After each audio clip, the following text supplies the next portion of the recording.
Welcome to our channel. Today we how to activate wireframe branding with FigJam, beginner guide step by step clearly. To activate wireframe branding with FigJam, start by opening your FigJam board. Ensure you are logged into your Figma account. Navigate to the top right corner and click on the Assets panel. In the Assets panel, you will find various sections for components and design elements. Locate the wireframe section within the Assets. Click on the wireframe section to reveal available wireframe components. Select a wireframe component that suits your project needs. Drag the selected wireframe component onto your FigJam board. Position the component where you want to start your design. To customize the wireframe, double-click on any text area. Edit the placeholder text to represent your own content. Next, adjust the shapes and lines as needed for your layout.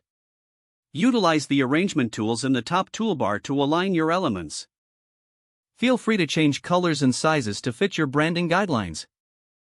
Once you are satisfied with the layout, use the comment feature to collaborate with team members. To add more components, repeat the process of selecting from the wireframe section.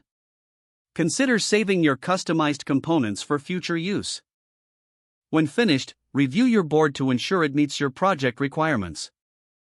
Finally, share your FigJam board with stakeholders for feedback. If the page does not load, refresh the browser or try again in a private or incognito window.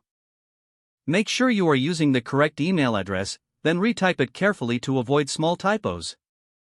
If your password is not accepted, use the reset option and create a new strong password you can remember. Check your spam folder for verification or security emails, then complete any requested confirmation steps. Enable two-factor authentication if available to improve account security and reduce unauthorized access risk. After signing in, review your profile details so your contact information and settings are accurate and current.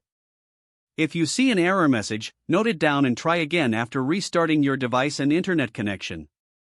Log out when you finish, especially on shared devices, to keep your account and payment information secure. If the page does not load, refresh the browser or try again in a private or incognito window. Don't forget to like this video and subscribe to our channel for more step-by-step tech guides.